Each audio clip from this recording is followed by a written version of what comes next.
Apocalipsis 3:8 declara: yo conozco tus obras. Mira, he puesto delante de ti una puerta abierta que nadie puede cerrar porque tú tienes un poco de poder. Has guardado mi palabra y no has negado mi nombre. Querido hermano, esta escritura resuena con una profunda verdad. Yo te conozco, y por cuanto te conozco, he puesto una entrada despejada ante ti. La dulzura de poseer acceso sin barreras. Es una inmensa bendición que el Todopoderoso nos franquee caminos. Permítanme invitarlos a un momento de oración para así sumergirnos plenamente en la sabiduría divina. Amado Señor y Dios, te manifestamos nuestra gratitud por tu amor incondicional y tu vasta misericordia. Te imploramos que observes cada petición formulada, que las atiendas con prontitud y seas favorable a ellas, oh Dios benevolente. Reprendemos cualquier influencia de distracción, ordenando a nuestros cuerpos que se sometan a tu voluntad. Que no haya letargo ni agotamiento. Anhelamos deleitarnos en tu palabra, Señor, en el nombre de Jesús. Prepara nuestros corazones para la manifestación de tu poder. En el nombre de Cristo, amén. El primer anuncio profético se elevó con estas palabras: el Señor ha abierto una senda, y esta senda ha sido dispuesta para guiarnos a una esfera, a una dimensión que llamamos descanso sagrado. Para mí, este sosiego no es la quietud inactiva de quien cree que ya no debe esforzarse para que Dios obre. No, el verdadero reposo es un plano espiritual al que ingresamos para reponer nuestras energías y cobrar nuevas fuerzas. Es el manantial, el oasis vivificante que la deidad ha provisto para sus devotos. Aquí contemplo que el Creador se dirige a la congregación de Filadelfia. Ustedes bien saben que la asamblea de Filadelfia es el arquetipo del amor filial, el afecto fraternal, la comunión entre hermanos. Se considera a esta congregación como la destinada al rapto. A ella le dice el Altísimo: yo te he abierto un portal, y al contemplar este acceso que se le ofrece, percibo que se le abre una senda hacia el verdadero descanso. Le está comunicando: tengo pleno conocimiento de tus acciones. Sé todo lo que has realizado. Conozco la magnitud de tu sufrimiento. Tu historia me es más familiar que a cualquiera. Y por esa misma razón ha liberado un camino para ti. Sin embargo, hay algo que captó mi atención de manera especial. El Señor le dice: he dispuesto una vía franca delante de ti. Pero el simple hecho de que el pasaje esté abierto no implica que ya lo hayamos cruzado.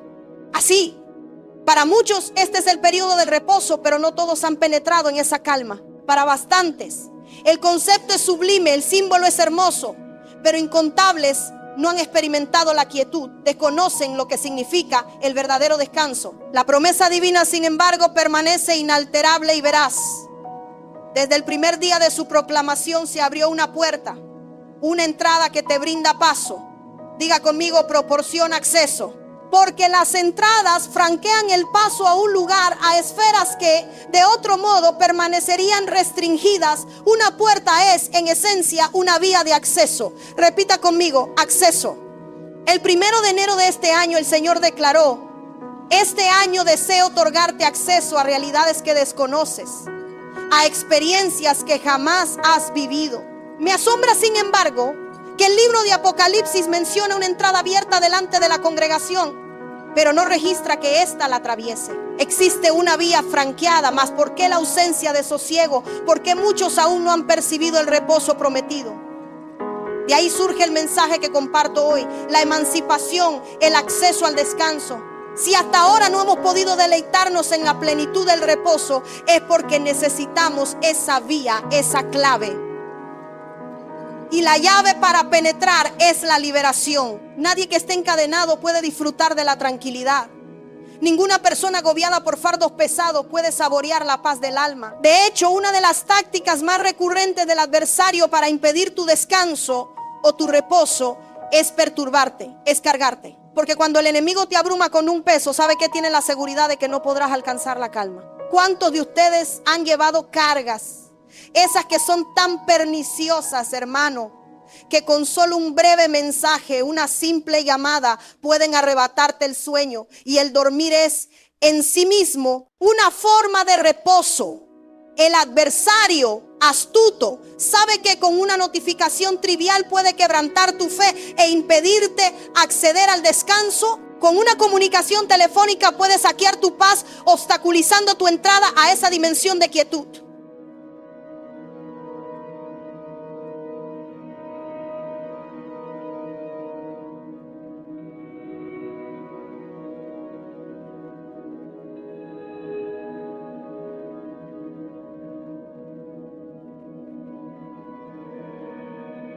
La táctica del adversario, hermano, es fabricar grilletes y ataduras para privarte de la calma. Encontré este pasaje en Nehemías, donde la Sagrada Escritura dice: y aconteció que cuando iba oscureciendo a las puertas de Jerusalén, antes del día del reposo, ordené, hermano, preste suma atención, ordené que se cerraran las puertas y que no las abrieran hasta después del día del reposo. Entonces puse a algunos de mis siervos en las puertas para que no entrara ninguna carga en el día del reposo. Lo sitúo en el contexto temporal y espacial.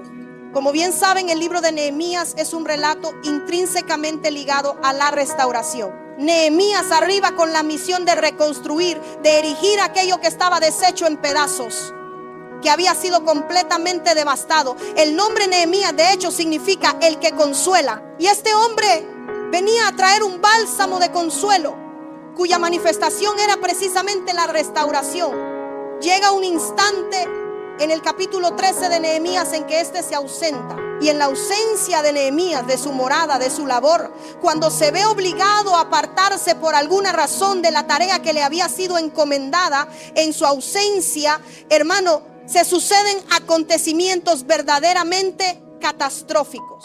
Cuando Nehemías retorna y llega, se encuentra, hermano, con que Tobías, ustedes conocen a Tobías, uno de los más acérrimos adversarios de la reconstrucción o de la restauración, se había apoderado de un espacio. A Tobías se le había asignado un lugar en el atrio. Esto me causó profunda impresión. A Tobías se le había otorgado una morada en el santuario del Señor, en el mismo recinto donde se depositaban las ofrendas, el incienso, el óleo, el vino, el lugar donde se guardaban la unción, el diezmo, el grano que representa la palabra. Ahora, todo había sido desalojado para cederle un aposento especial a Tobías. Y lo más inaudito es que todos celebraban este hecho. Nadie se percataba de que Tobías era un enemigo acérrimo de la restauración. Este Tobías residía dentro del templo, gozaba de un aposento privado. Al regresar, Nehemías descubre a un ser ajeno en un sitio al que no pertenecía. Nehemías, entonces, como se describe en los versículos previos que le encomiendo leer como tarea, procede a expulsar los enseres de aquel lugar. Me tomé el trabajo de indagar el significado de la palabra muebles en su lengua original. Y una de las acepciones de muebles es que Tobías había introducido allí yugos, cargas, vasijas, armaduras, escudos y armamentos. La escritura refiere que este Tobías había atestado aquel aposento, y Nehemías ordena que todo sea desalojado.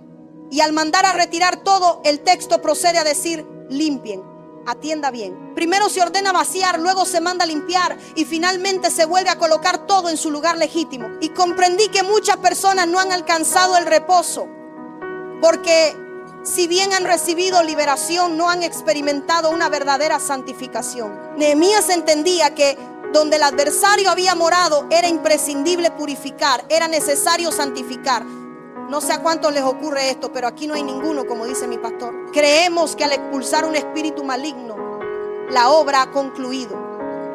Pero en realidad, la liberación es el punto de partida de algo, no su culminación. La Sagrada Escritura nos enseña que cuando un espíritu impuro abandona a una persona, vaga por desolados parajes buscando sosiego y no lo encuentra. Entonces se dice a sí mismo: volveré a mi casa de donde salí. Y al regresar la halla limpia, adornada, pero lamentablemente vacía. Faltaba algo esencial. Por ende, el Espíritu anuncia: volveré a mi morada de la cual partí. Al regresar para inspeccionar el lugar y constatar el vacío, el adversario vuelve a ocupar aquel espacio, trayendo consigo 7 espíritus aún más depravados. Esta enseñanza les es familiar, pero lo que me asombra es la palabra ordenó. Repita conmigo, ordenó. Nehemías, el que consuela, representa para nosotros la función del Espíritu Santo. Así, Nehemías es una figura del Espíritu Santo, y lo que el Espíritu Santo nos está comunicando es: permíteme poner orden. Y lo que Él desea ordenar es que en la esfera del reposo no puede haber gravámenes ni ataduras. Consideren este versículo que me ministra de manera inmensa, pues declara que habrá servidores en las entradas retirando los fardos, porque nadie puede penetrar en la quietud espiritual con cargas sobre sus hombros. Es así como comprendo por qué tantos carecen de reposo. Es porque no han permitido que se les despoje de sus pesares. ¿Por qué muchos no han experimentado la plenitud del descanso? Porque se han aferrado obstinadamente a sus ataduras. Les relataré algo. Mi vocación primordial es la liberación y la restauración de la salud. Y cuando contemplo a alguien aprisionado, mi corazón se conmueve. Cuando veo a alguien afligido por una dolencia, mi espíritu se acongoja.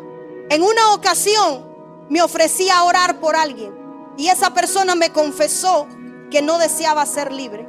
En otra oportunidad alguien se acercó solicitando oración, hermano, porque padecía de SIDA, VIH, no sé cómo se conoce esta afección aquí. Así, ¿verdad? Después de un tiempo de conversación, descubrimos que la persona no era una mujer, sino un hombre, un travesti, que se presentaba con vestimenta femenina. Y le inquirí: ¿desea recibir sanidad? Sí, para eso vine, respondió.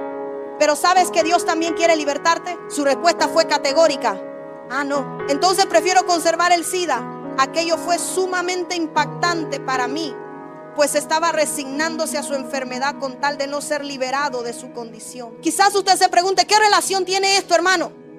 ¿Cuánto tiempo lleva con su peso y todavía no permite que alguien se lo quite? ¿Cuánto tiempo arrastra ataduras y aún no deja que un siervo de Dios las remueva? Señor, no tengo sosiego. Es que he dispuesto a mis emisarios para aliviar tus cargas, pero te niegas a soltarlas. Entras a mi templo con tus pesares y te marchas de mi templo sin aliviarlos. Entras a mi santuario atado y sales del templo igualmente encadenado. Perdón, pero ¿cuántos se marchan en idéntica condición a la que llegaron? ¿Cuántos se dirigen al servicio sanitario en medio del sermón? Librería y cafetería en pleno mensaje. Hermano, no deseo ser demasiado severo, ¿verdad? Pero como hoy me marcho, ¿cuántos responden llamadas telefónicas en el transcurso de un mensaje y al finalizar la reunión permanecen inalterados? Obviamente seguirás igual si no se te pueden despojar de las ataduras, porque te aferras tenazmente a ellas. Así, percibo que Tobías representa un espíritu antagónico a la restauración. Tobías simboliza aquellos entes inmundos que se infiltran en tu existencia, que te rodean y que fueron designados específicamente para obstaculizar tu liberación. El ámbito espiritual es mucho más perceptible que el mundo físico. Va más allá de lo que nuestros ojos naturales pueden captar. El reino espiritual, hermano, no es un mito. No es una mera invención, porque así está escrito en la Biblia. Si tan solo por un instante el Altísimo te abriera los ojos para que pudieras contemplar lo que acontece en la esfera espiritual, renunciarías voluntariamente a la visión meramente natural. Si tan solo por un día, perdónenme, pero estoy llena de perplejidad, porque en el Antiguo Testamento era tan sencillo percibir la presencia de los ángeles. A una se le aparece un ser celestial, a otra se le manifiesta un ángel, a aquel le habla un mensajero divino, a este otro le llega un ángel y le transmite un recado. Hermano, perdónenme, a Lot los ángeles le toman la mano y lo arrastran para sacarlo de la ciudad. ¿Es que acaso hoy no existen los ángeles? Sí, hermanos, sí los hay. Lo que sucede es que nuestra percepción se ha nublado, porque las ataduras impuestas por el adversario ya no nos permiten vislumbrar el plano espiritual, sino que ha oscurecido nuestro entendimiento para que aún viendo no percibamos. No hay peor ciego que aquel que se niega a ver. Y hoy, lamentablemente, no deseamos discernir lo que acontece en el mundo natural. Disculpen, quise decir lo que ocurre en la esfera espiritual. Si se me enreda la lengua, es por el cansancio. Imagine, hermano, a alguien que soporta grandes cargas y usted le ofrece ayuda y la persona responde: no, gracias, no es necesario. ¿Nunca le ha sucedido algo similar? observa a una madre con un niño pequeño, agotada, y usted le dice, le ayudo. Y ella replica, no, gracias, estoy bien. Lleva un peso que se niega a soltar. Usted llega a una sesión de consejería y hay un hombre que maltrata a su esposa, se le aconseja, deja a tu esposo, te golpea, te es infiel. Y ella contesta, no, no puedo abandonarlo. Hay personas que se rehúsan a deshacerse de sus fardos y no puede haber reposo si hay un apego a ellos. Disculpe, sé que hay pastores aquí y con la autoridad que me ha sido conferida por mi apóstol, quien me ha enviado y me ha entregado este ministerio, los pastores a menudo nos dedicamos a sobrellevar pesares que no son nuestros. Y a veces nos agotamos como líderes, nos extenuamos porque cargamos los problemas de otros que además no desean liberarse de ellos. La iglesia no penetrará en la plenitud del descanso hasta que no deponga sus cargas, hasta que no declare, ¿sabes qué? Si para alcanzar el reposo es necesario liberarse de los fardos, entonces entrego todos los míos. ¿Por qué creen que el Señor proclamó, venid a mí todos los que estáis trabajados y cargados, y yo os haré descansar? Suscríbete ahora mismo a Cielos Gloriosos 777 para recibir más mensajes que transformarán tu vida y te guiarán hacia una libertad plena. Así, cuando Tobías fue expulsado, pudieron regresar el óleo, el vino, los utensilios sagrados. En tu existencia no habrá unción ni la manifestación de la presencia del Espíritu Santo mientras persistan las cargas, porque un reino dividido contra sí mismo no puede subsistir. Y tú eres un reino, pues Dios te hizo soberano. Tu cuerpo es un reino porque es también un santuario donde mora el Espíritu Santo. Pero ¿cómo puede un templo estar dividido? ¿Cómo es posible que hablemos en lenguas y al mismo tiempo haya personas, hermano, perdónenme, que estén consumiendo pornografía? ¿No será que hay ataduras de las cuales hemos aprendido a deleitarnos y que hemos aprendido a transportar con nosotros y de las que no nos desprendemos? ¿Cuántas mujeres han estado en estado de gestación por 9 meses? Cuando dan a luz, extrañan la barriga. Si hay alguna mujer embarazada aquí, sabe de lo que hablo. Usted se habituó a caminar con ese volumen y cuando el bulto un día desaparece, lo echa de menos y ahí anda, extrañándolo.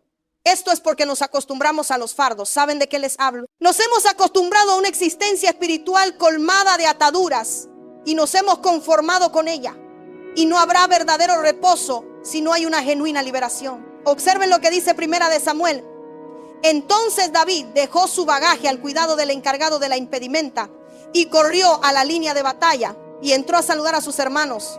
David acude a visitar a su linaje y me impresiona que el texto mencione que iba cargado. La palabra utilizada para carga es keli. Y el término keli abarca significados como yugo, utensilios, algo preparado, algo pesado. David portaba un peso. Sí, David se dirigía a ver a su parentela. David llegaba a un hogar. David se acercaba a un campo de contienda. Pero nótese que se especifica que para ingresar a la línea de combate, David tuvo que despojarse de su gravamen. ¿Saben por qué su súplica no ha sido eficaz? Porque han estado orando con impedimentos. ¿Saben por qué? Cuando se plantan en la línea de batalla, el adversario no identifica su voz, porque en su voz resuenan los ecos de sus cargas. Cuando usted lo llaman por teléfono, al escuchar la voz, identifica a quién le llama. Si es su cónyuge, la reconoce. Dime, amor. Si es el esposo, lo identifica. Dime, mi vida. Si es su descendiente, lo distingue. Dígame. Dime, mi amor. El reino espiritual reconoce la sonoridad. Identifica cuando oramos con ataduras, porque nuestra plegaria revela nuestra condición. Alguien que se encuentra en un estado de opresión no orará con autoridad, sino con un peso que impedirá el flujo de la oración misma. Así, en ocasiones no recibimos porque pedimos de forma inadecuada, porque no nos despojamos de los pesos, nos hemos habituado a ellos. Y la escritura nos revela que para que David pudiera presentarse en la línea de batalla, era imperativo que abandonara su carga. ¿Saben lo que me asombra de David enfrentándose a Goliat? Que lo siguiente que hizo el adversario fue: dejaste un fardo, te impongo otro. Ven, te coloco la armadura de Saúl para que te sea un estorbo, porque el enemigo lo que busca es cargarte. pues cuanto más grabado te encuentres, menos efectivo serás. Cuando observé esto, hermano, se menciona que él entró. Diga conmigo, entró. Y si entró, accedió por algún lugar. Y al sitio al que accedió existía una situación, hermano, donde el temor imperaba en todos. El miedo es el primer sentimiento negativo que aparece en la Biblia. Y Dios se manifestó y le preguntó a Adán: ¿dónde estás? Señor, aquí estoy, respondió. ¿Por qué te ocultas? Escuché tu voz y sentí temor. La primera experiencia adversa del ser humano fue el miedo. Cuando David llegó, arribó a un lugar donde los guerreros estaban paralizados por el pavor. Goliat los había subyugado con la opresión. Perdón, ¿no será que hoy la congregación está presa del miedo? Temor ante los diagnósticos médicos, pavor ante lo que pronuncia la ciencia, aprensión ante lo que revelan los galenos, miedo ante lo que difunden las noticias, recelo ante lo que proclaman los noticieros, pavor ante lo que publica la prensa, miedo ante lo que expresa tu hermano. Y es que el miedo es un antagonista del fluir divino, porque el miedo es una carga pesada. Así, David llegó a un escenario donde todos estaban aterrados, y el único que no experimentó temor fue el único que pudo prevalecer, porque se había despojado de sus ataduras. Soy una mujer de fe, aunque no me consideraría exclusivamente así, porque Dios me ha sometido a prueba en varias ocasiones, demostrándome que la fe puede flaquear o que mi fe ha vacilado en momentos. Sin embargo, he atravesado circunstancias arduas en mi vida, y el Altísimo me ha moldeado, ha forjado mi carácter, y he aprendido a depender exclusivamente de Él y no apoyarme en lo que la gente pueda decirme. He aprendido a no vivir con temor, sino a vivir con la confianza inquebrantable en Dios, sabiendo que cuando descanso en Él, Él opera y actúa. Cuando dejo de ser yo misma, Él comienza a manifestarse. Cuando dejo de creer que soy capaz de lograrlo por mis propios medios, Él empieza a realizarlo. Oh, no somos Dios, hermano. No somos Dios. No podemos realizar lo que Él hace. No podemos persuadir a otros. Esa es función del Espíritu Santo. Pero a veces nos cargamos con responsabilidades que nos impiden fluir libremente. ¿Deseas fluir en plenitud? Libérate de tus cargas. ¿Anhelas triunfar en las batallas? Abandona tus ataduras. ¿Quieres ser un instrumento eficaz para el Señor? Despójate de tus pesos. Observa lo que dice Josué, capítulo 21, versículo 44. Y el Señor le dio reposo en derredor, conforme a todo lo que había jurado a sus padres, y ninguno de sus enemigos pudo hacerles frente. El Señor entregó a todos sus enemigos en su mano. Diga conmigo, Dios les otorgó tranquilidad. Cuando tú recibes el verdadero descanso, nadie puede enfrentarte. Escucha bien, cuando tú ingresas en la esfera del reposo, ningún adversario podrá hacerte frente. Observa aquí la secuencia divina, hermano. Suelto mis cargas, entro en el reposo, y cuando penetro en esa calma, nadie puede hacerme frente. ¿Por qué crees que Goliat no pudo hacerle frente a David? Porque él depuso sus gravámenes y, como dice la escritura, entró. Sonó la alarma, pero aún no he terminado. Ninguno de tus enemigos podrá enfrentarte si tú penetras en el reposo. No temas, porque el adversario más formidable, la propia muerte, no podrá hacerte frente si tú aprendes a ingresar en esa dimensión de tranquilidad. Hermano, tengo que hablarle a alguien en esta mañana. Ningún enemigo se te opondrá mientras tú permanezcas en el reposo. No sé cuál sea tu mayor antagonista, pero mis enemigos sucumbirán ante mí. Caerán 1000 a mi diestra y 10,000 a mi diestra, mas a mí no se acercarán, porque mis adversarios no prevalecerán contra mi. Aplausos, aleluya, eso me agrada. Si deseas que ningún enemigo pueda desafiarte, suelta tus cargas. Marcos 11, 2 relata: y les dijo, id a la aldea que está enfrente de vosotros, y tan pronto como entréis en ella, encontraréis un pollino atado, en el cual nadie se ha montado todavía. Desatadlo y traedlo. Dice que había un pollino atado. Diga conmigo, estaba aprisionado. Por esa razón nadie podía utilizarlo. No podía ser empleado porque se encontraba encadenado. Les compartiré un fragmento de mi testimonio, aunque no me complace en exceso hablar de mí misma, pero en una ocasión le manifesté al Señor: estoy lista.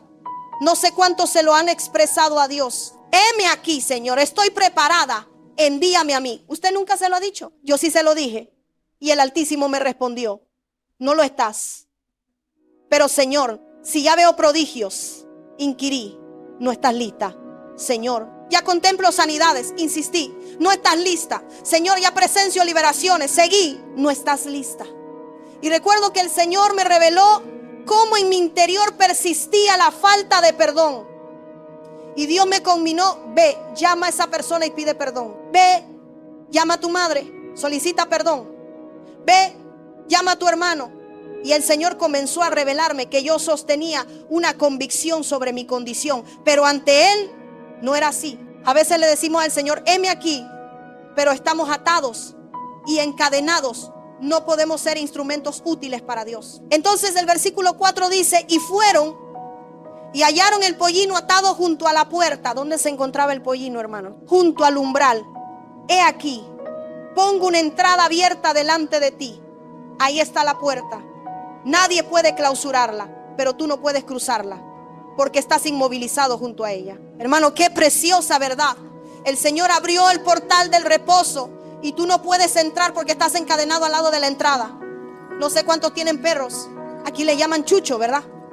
En mi país, chucho es con lo que encendemos la luz. Y la primera vez que escuché a mi pastor decir, allá cogí un chucho, me pregunté cómo cogió el chucho si el chucho está en la pared. Nadie puede, hasta que después alguien me explicó, es perro. Ah, ya entiendo. ¿Cuántos tienen perros? Yo tengo uno, lo adoro. Y a mi perro lo amarro para que no entre por la puerta. Y lo veo allí, pero no logra llegar porque uno le impone la soga hasta donde desea. Ah, hermano, el adversario te coloca la cuerda, te concede libertad hasta donde él quiere. Y por más que te aproximas al umbral, no puedes cruzarlo porque estás atado. Y te hace creer que todo está bien, pero estás aprisionado y no puedes acceder al lugar donde Dios desea introducirte, porque tu nivel de atadura te impide acceder a él. Ahora aquí es donde comienza el núcleo de mi mensaje. Deseo hablarles en esta noche, en esta mañana, a esta hora. El año pasado fue un periodo en el que se profundizó extensamente sobre la genética de los hijos de Dios, la herencia espiritual, la genética de Cristo, la predisposición en nosotros. De hecho, hoy en el primer turno se nos abordó sobre genética, se nos habló de 42 generaciones divididas en bloques de 14 y 14. Y yo le imploré a Dios que me revelara qué conexión tenía el número 18 con nosotros y con el concepto de reposo. Y encontré, hermano, que en nuestro organismo existe algo denominado cromosoma. El cromosoma es el portador de la información hereditaria de los padres a la descendencia. Al concebirse un infante, se ha descubierto que en el instante de la concepción del bebé se produce luz. En el momento en que el espermatozoide fecunda el óvulo, ocurre una explosión luminosa. En ese instante se fusionan los cromosomas y emerge algo llamado genética que comienza a desarrollarse en el niño. El cromosoma es el vehículo que transporta, preste atención, transporta la herencia genética de los progenitores a los hijos. Pero descubrí, hermano, que existe un cromosoma particular llamado cromosoma 18. Y en el cromosoma 18 de nuestro organismo surgen enfermedades y desórdenes cuando hay genes que se localizan específicamente en este cromosoma. Permítanme explicarles. Dentro de su linaje genético existen genes que se adhieren al cromosoma 18. Traduzcamos el 18 por reposo, porque el año 2018 es el año del reposo. Entonces, aparecen malformaciones que se apoderan del reposo para provocar una alteración en la genética. En el primer turno se disertaba sobre la generación de Cristo. Y yo pensaba, Señor, qué impresionante es como tú estableces el fundamento de todo. Y ni el pastor ni yo nos habíamos puesto de acuerdo sobre lo que íbamos a predicar. Pero ahora lo que encuentro es que existen genes que de repente se sitúan exactamente en el espacio del reposo para generar desórdenes. Algo quiero mostrarles, y es que cuando estos genes se posicionan allí, comienzan a manifestarse dolencias y respóndame por favor. Y entre esas enfermedades hay una denominada síndrome de Edwards o trisomía 18. También se presenta el mutismo selectivo. Bendito sea el Padre Celestial. Si alguien pudiera auxiliarme, porque en esto soy en verdad zurda. Bueno, zurda soy para casi todo, hermano, porque soy zurda. Aparecen mutaciones en la composición genética que poseemos. Y estas mutaciones surgen cuando de pronto hay genes que intentan adherirse al cromosoma, a este cromosoma 18. Estoy haciendo mi mejor esfuerzo para explicarlo. Y una serie de afecciones se manifiestan. Lo impactante es que entre estas dolencias se encuentra el labio leporino. No sé si tienen conocimiento de lo que es el labio leporino. También el paladar hendido. Escuchen bien, hermanos. Se afecta el cromosoma 18. Una vez más lo traduzco. El cromosoma del reposo, por decirlo de algún modo. Ya que el año 2018 representa el reposo. Y aparece una deformidad en la boca que impide a la persona con paladar hendido alimentarse correctamente. Gracias. Es como si en este año 2018 lo que el adversario anhela, lo que el enemigo persigue, es que tu constitución genética se deforme y que no puedas, hermano, deleitarte en la palabra, nutrirte del alimento espiritual, sino que por mucho que comas, lo desperdicias. Entre todas las deformaciones y entre todas las dolencias, seleccioné 3. Y cuando observé esto, hermano, me impactó que en el ámbito del reposo se busquen introducir malformaciones. Diga conmigo, en el reposo el adversario intenta deformar. Quizás haya personas que llegaron con una estructura sólida y en este periodo han comenzado a desfigurarse. Maestros de la palabra, formados con excelencia, y en este año de repente han comenzado a malformarse. Ancianos con una trayectoria impecable que en este periodo han empezado a desvirtuarse. Porque existen genes que al percibir el código del reposo se aferraron a él para provocar distorsiones. Permítanme, hay espíritus que al verte acceder al reposo sentenciaron: hay que deformarlo porque la deformación es una carga. Así que sin pretender profetizar, pero aferrándose a la palabra, no se asombren si en este año de repente personas con años en el ministerio comienzan a apartarse o a oponerse. Esto se debe a que el enemigo, al visualizar el código del reposo, se adhirió para introducir la malformación. Si observan la pantalla, el último nombre que aparece es porfiria. Y cuando investigo el término porfiria, esta dolencia fue conocida en algún momento como la enfermedad de los vampiros. Búsquenlo. Wikipedia lo tiene todo y Google responde a todas las preguntas. La porfiria se conoció como la enfermedad de los vampiros porque de repente los dientes comienzan a afilarse y esto deforma al niño. Empieza, hermano, perdónenme, a trastocar la dentadura esa con la que usted mastica, con la que usted asimila la palabra. De pronto se empieza a afectar el recurso para procesar la palabra.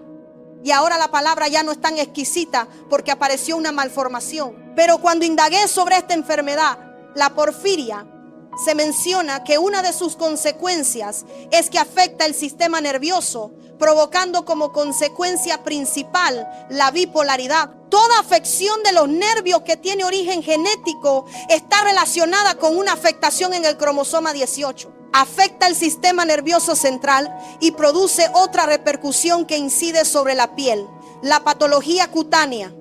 Y la piel es la cubierta, porque nuestra piel es la envoltura de nuestros órganos vitales. La piel es lo que recubre el cuerpo. Así que comienza a haber una afectación sobre los pensamientos, sobre la mente y sobre la cobertura. Lo que más me impactó es que la palabra porfiria es un término griego cuyo número es 4209 y su significado es púrpura. La palabra porfiria, que designa una enfermedad, una malformación, en griego significa púrpura. No sé a cuántos les agrada el púrpura. Ahora nadie se atreve a decirlo, hermano. A mí me gusta el púrpura. Pero me pregunté por qué le dieron a esta enfermedad el nombre de púrpura. ¿Por qué razón asignarle esta denominación?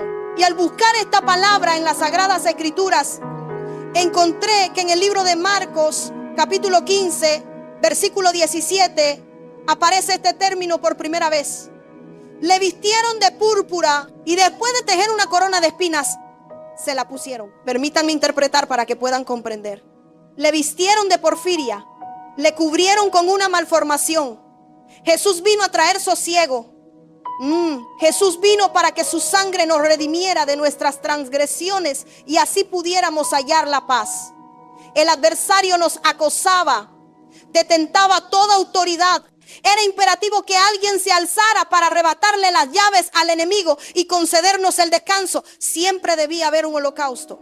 Debía venir alguien que anulara todos los sacrificios con uno solo y que trajera la calma, y de repente a Cristo, a nuestro Señor, lo cubren con un manto púrpura. Y yo siempre lo había leído pensando, wow, le habían puesto un manto púrpura. Pero cuando comencé a investigar descubrí que le colocaron la porfiria, una malformación genética que afecta el cromosoma 18, lo que equivale al reposo. Entonces ahora al Señor lo envuelven, tratando de desfigurarlo. Ahora lo remito al cuadro que les presenté previamente sobre lo que afecta a la porfiria: la piel, la cobertura, y en segundo lugar el sistema nervioso. Y lo primero que hacen cuando le colocan el manto púrpura es tejer una corona de espinas para ceñirla sobre su mente, sobre su cabeza, sobre sus pensamientos, sobre su sistema nervioso. Lo que el adversario estaba declarando es: quizás el mundo no comprenda por qué te estoy vistiendo de púrpura, pero te estoy imponiendo un ropaje para deformar tu esencia y para que no puedas hallar el reposo. Alguna vez le han pronosticado que va a perecer.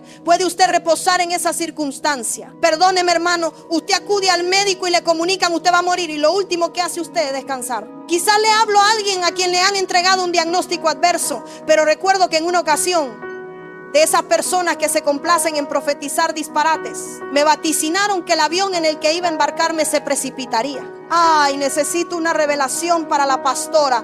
Dígame, Dios me ha revelado que el avión en el que usted regresará a su país se va a estrellar. Hermano, y yo, casi cancelo el vuelo, hermano. Las piernas me temblaban, escalofríos me invadían. Hasta que de repente mi esposo me dice: pero vas a creer en todo. Si te llegó la hora, Dios lo quiso. Y mi esposo me recordó: ¿cuántas veces han intentado aniquilarte? ¿Acaso no han procurado envenenarte? ¿Acaso no han intentado matarte? ¿Le vas a tener miedo a un avión? ¿Verdad, amor? Esos hombres que son tan encantadores, ¿verdad, amor? Pero hermano, créanme, subí con temor. Presté oraciones que jamás había elevado. Ahora, Señor, manda que sujeten la izquierda, la derecha, que sostengan el motor, el piloto. Dios mío, dale café. Solo para que no se duerma. Pero Jesús conocía su destino final. De hecho, a él no lo iban a matar. Él iba a entregar su vida, porque su vida nadie podía arrebatarle. Él afirmó: mi vida es mía. Si quiero la doy y la retomo. Así que el Señor necesitaba, hermano, entregar su existencia, y el adversario quiso distorsionar, mire, hermano, malformar este proceso. Pero llevaba años con un dolor en el brazo que le impedía elevar sus manos al presentarse en el templo. Durante años no podía moverlo, y yo en mis momentos de oración siempre le expresaba al Señor: estos brazos son tuyos para alabarte, Padre. Yo sé que seré sanada. Ahora en este instante he recibido la sanidad. Eso que durante años no podías realizar, ahora puedes levantar tus manos. Por años, hermano, le fue imposible, y hoy Dios lo ha sanado y ha completado su obra.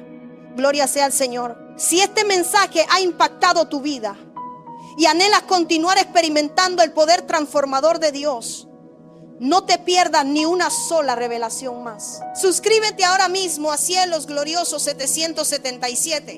Activa la campanita y únete a nuestra comunidad. El verdadero reposo te aguarda y la liberación es tu pasaporte. No te quedes atrás. Nos vemos en el próximo encuentro con su gloria.